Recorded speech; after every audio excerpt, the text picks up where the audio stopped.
Yeah, so I know you've probably all seen, the so-called Illuminati symbol. It's the symbol that is, on the dollar bill with the pyramid and, the eye over the pyramid, right? But if you take that and flip that upside down, actually, before you take it and flip it upside down, what it's saying is that the eye, the all-seeing eye, like you on, on that level, you on the top level. If you got the eye of Horus, right? But if you take it and flip it upside down, I think that's the way it should be. And I think that's the way it is, where you're on the bottom point. You're at the bottom, and you're that one dimensional person, that one eye. You're that Cyclops, right? And above you, the 2 points represent duality. Those are your two choices, right? That's the devil on one side, the angel on the other side. It's all polarity, right? Whatever choices you want to plug in, you can plug in those choices. That's your duality, right? And I think with black people, and when I say black people, that includes me, I'm looking at it from outside of duality. I'm looking at it from a third angle, or dimension. As a multi-dimensional being, I'm looking at it from, so keep your socks on. I'm not saying I'm not black, right?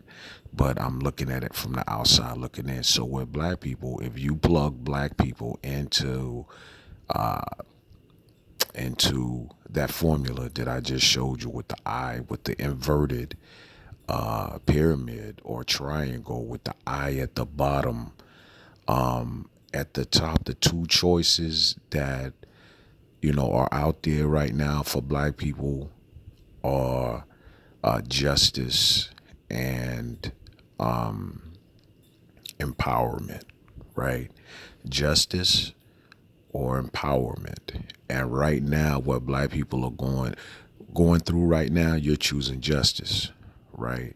Which means you're looking for the law to provide some type of justice for racism and the way black people have been treated, for going on, almost 500 years now, right? You chose justice, and you want the laws to intervene, right? You want justice. Even with the NBA players, right? They want the owners to get in, to get involved. They're saying to the owners, what are you doing to help out with this injustice? They want the owners to get involved at the level dealing with law, right? Black people did not choose empowerment, right? There's nothing wrong with that. There's nothing wrong with that at all. But what black people have to realize is that justice does not empower you, right? You have to empower yourself. So really, you're getting it mixed up. You're thinking that if you get justice, that it's going to somehow empower you, and the things that come with empowerment will be attained through justice. That's not how it works, right? The justice, now if you choose empowerment, that means you have to empower yourselves as a people. Like, you can't expect another group of people, a racial group, to empower you. That's not how that works. You have to empower yourselves, just like other races empower themselves. you know they're not going to bring you up to their level. Like, why would they do that? Like, why would the white man and he bring you up to his level, so that you can almost so that you can be at his level and maybe overtake him and his people? Nobody's going to do that. You know what I'm saying? You don't look like him, you don't smell like him, you don't even think like him. You know what I mean? This is just it's just straight elementary with that. You know what I mean? No man is going to do that. That's just like if I'm riding with my family in a car and I see a family homeless on the side of the road. I might help them out, but I'm not going to bring them up to the level with me and my family. especially if they don't look like me. Like, why would I do that? I might throw you a little something, but I'm not gonna, bring you to my level. You have to and empower you. You have to empower yourself. So when you think about when you're dealing with duality and when you're dealing with the situation that black people are in, you got to make the decision. Which one do you want? Now, if you choose to be empowered, if you choose to power and to empower yourself, then the best you can do as far as justice is to abide by the laws, right?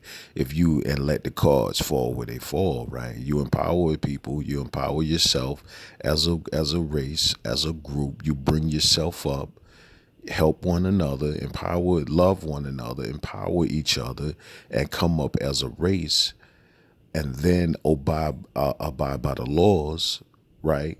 And hopefully, the laws. If you do that, and if you abide by those laws, the best you can hope for is that you get your justice by abiding by the laws and conducting yourself a certain kind of way that'll give you the best opportunity for justice. You understand? If you choose in this duality that I'm talking about, if you choose justice, then you're not going to probably be fulfilled. And I think that's where you want to be fulfilled. You want justice, but really you want empowerment as a people. You know what I'm saying? And you're getting it mixed up. You can't have both. You can you can fight for justice and then work on empowerment amongst yourselves. But as a group, it's going to be hard to do because we're dealing with duality, right?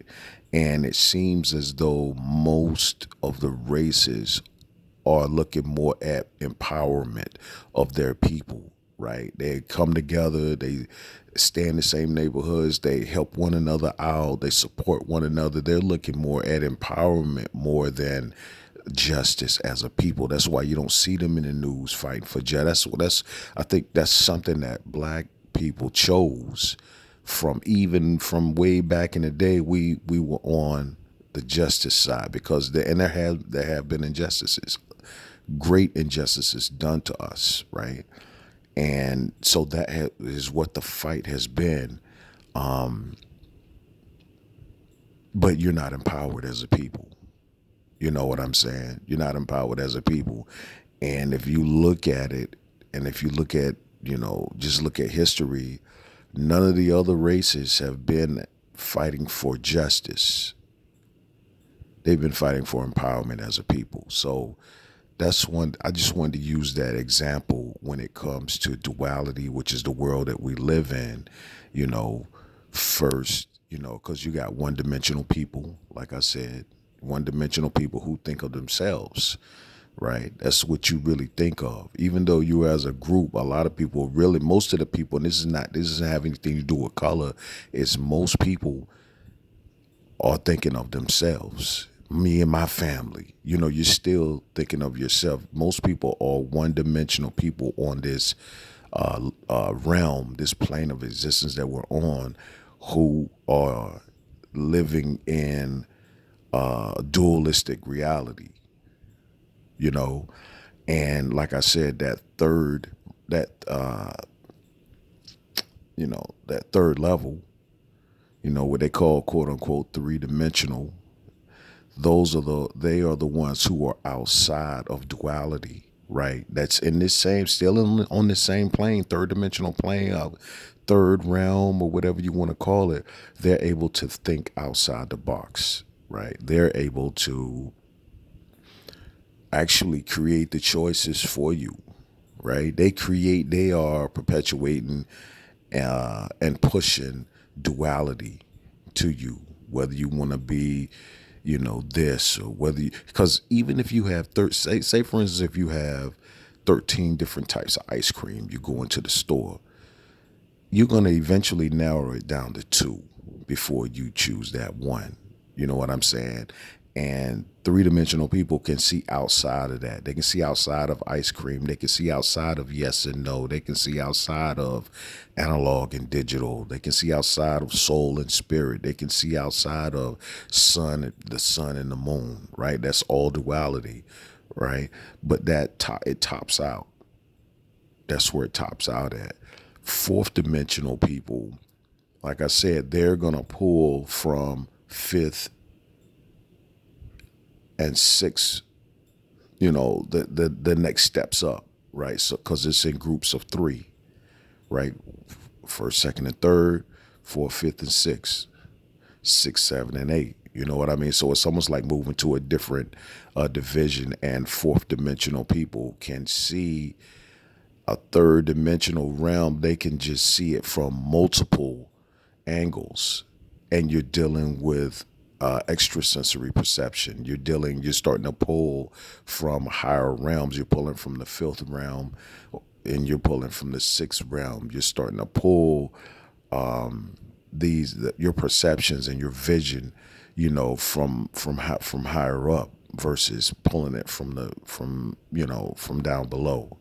Right? If you're a fourth dimensional being, or if you're moving towards the fourth, or if you're a third dimensional, or a person that is third dimensional, you shouldn't be pulling from first and second dimensional people and situations and things and objects. That shouldn't even, because you overstand that, you're over that, right? You're outside of that, and you have to be real careful these days, because first dimensional people that are living living in this dual reality will pull you down, right? Those are self-centered people. Those are your Cyclops. They got that one eye. They don't have. It's not the third eye. It's the Cyclops. It's the one eye, right? And I'm just putting these concepts together, so I might be moving around a little bit and jumbling my words a little bit, but these are some of the things that that I have been thinking about. And I just woke up and it was on my mind. I was thinking about, I was like, let me go ahead and tap in and go ahead and start a session, and start trying to break down some of this information, of because it's how I see it. It's not so much as a right or wrong answer. It's just being able to see things from multiple angles, right? I'm not just seeing this thing from like being one dimensional. And that's another thing I wanted to add too, is that when you're born into this realm, we come in multidimensional beings or entities. We come in, but we're already at that level. We just have to grow back up to where we are, right? It's not like once you come in, if you're a fourth dimensional being and then you're born on this plane, yes, you're going to identify as one dimensional, but eventually you'll start to grow. Because if I'm a tiger, even though I'm a cute little tiger cub, I'm still going to grow into a tiger no matter where I am, right? No matter where I am, whether I'm in the city, whether I'm in the zoo, whether I'm in the jungle, I'm a tiger, right? And as entities, we are different, right? And we come with different levels, and we're interdimensional, and we can see things from multiple angles, and some got it like that and some don't. Some people grew up to be real tall. Some people are short. Some people have a medium height. It is what it is. So that's on the physical side. There's no different than from the soul, as entities, that we all have come with different gifts. So when I leave my body and you leave your body, we might look different. Like I might be, a bright red, big, we might look different. And we're gonna have different attributes.